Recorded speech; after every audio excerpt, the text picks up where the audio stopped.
Do you know where he obtained his guns from? Were they old guns? I'm not going to talk about the particulars of the case or the facts or the evidence at this time. Do you know why he was over in Park, Kansas? I'm not going to talk about motive or anything like that. Again, that goes into the particular facts. Does the complaint outline your case against him? Hold on, we'll start Does it. the complaint outline your case against him? The complaint only lists the charges that are brought against the defendant at this time. So it doesn't say, with malice or whatever how he acted, or I'm trying to get you to say it rather than have us read it. The complaint, which you'll get a copy, we're going to distribute it to you, basically alleges what he did. Does it go into details about motive and the facts of the case? No. That is, in Kansas, that would be in our affidavit. That is not in the complaint. Under Kansas law, the complaint is the item that is provided to the public, not the affidavit in this case. So we're not going to go into those particulars. Can you tell us anything about why he was charged under the name Cross and not Miller? We're just trying to figure out the name thing. Law enforcement, at the time of the arrest, believes that that is the name, the appropriate name. It doesn't preclude us, if we think there's other aliases or anything, to list that in an amended complaint.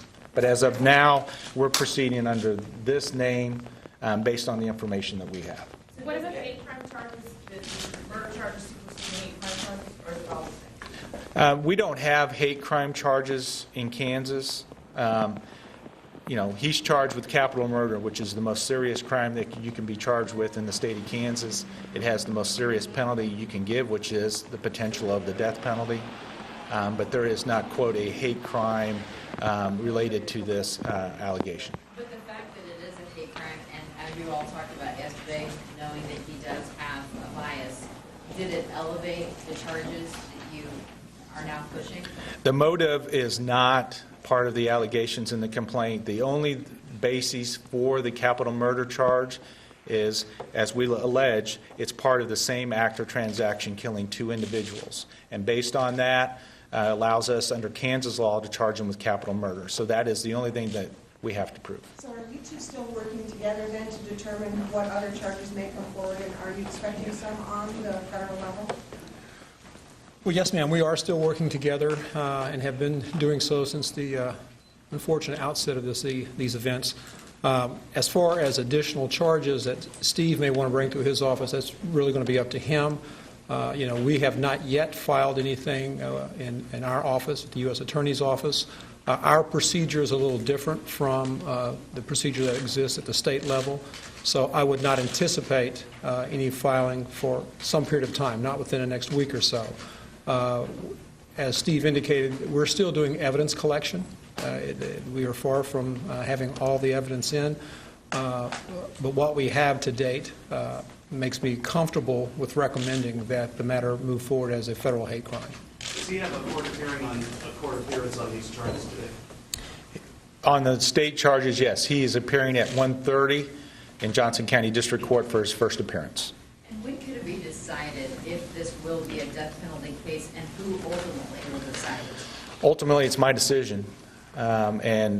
But generally in these types of cases, we consult with the victims' families, we consult with law enforcement. That's pretty typical for us to do. And again, this case is so fresh.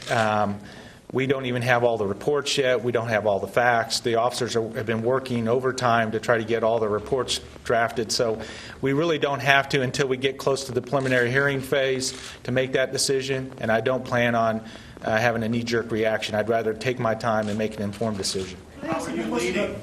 I'm not leaning any way. Before I make any decision, again, I want all the facts. Mr. Grissom, if you do file hate crime charges, as I understand that is punishable by the death penalty as well on the federal level, is that correct? There are certain provisions under federal law that make someone death penalty eligible under the hate crime statute, but there are also hate crime statutes where it's just life imprisonment. So, as I mentioned earlier, that's what makes the nuance of this a little different from the state charges, and that's why we're certainly taking our time. What is the standard as you understand? Wait a minute, sir. Yes, ma'am? Can the two of you please explain, if he is charged federally, he's already been charged, even if he be charged on the local level, if he is also charged federally, how that works, where he's prosecuted first, kind of how you go forward from there? Well, since we filed charges first, what will happen is he'll go through the state proceedings and complete that, and then after we complete the state trial proceedings, and then he would be turned over to the federal prosecutors. So that's generally what happens. We can't transport them back and forth between the two jurisdictions. So because you filed first, it'll go through you. Yes. Yeah, and you might recall that, and I think I may have mentioned this yesterday, during the Oklahoma City bombings, that was a case that was prosecuted federally as well as at the local level. So it's not unusual. But there was a house first in the Oklahoma City bombing. They faced federal trials and then the state trials. That's Yes. correct. That's There correct. was a house that was searched in Aurora last night by the FBI and the local authorities. Was that connected to this? We're not going to talk about the evidence or the On investigation. the federal level, what exactly is the standard? What do you need to charge someone with a hate crime? Some people looking at this would say on the face of it, there's a man charged with murder outside two Jewish facilities. It would seem like an obvious thing. Well, let me give you an example. If I harm you and I rob you and I steal from you, is my bias or the reason for my robbing you because of your ethnicity? That's what you look at. If someone just, for no apparent reason, has death or injury perpetrated upon them because of that person's ethnicity, the religious beliefs, or even someone's perceived ethnicity or religious beliefs, then that's what qualifies as a federal hate crime. Well, that's the question. It's perception, because in this case, and I know you don't want to talk about specifics, the victims are Christians, not Jews. The facility, the location is a Jewish facility. So it's perception. Yes, sir.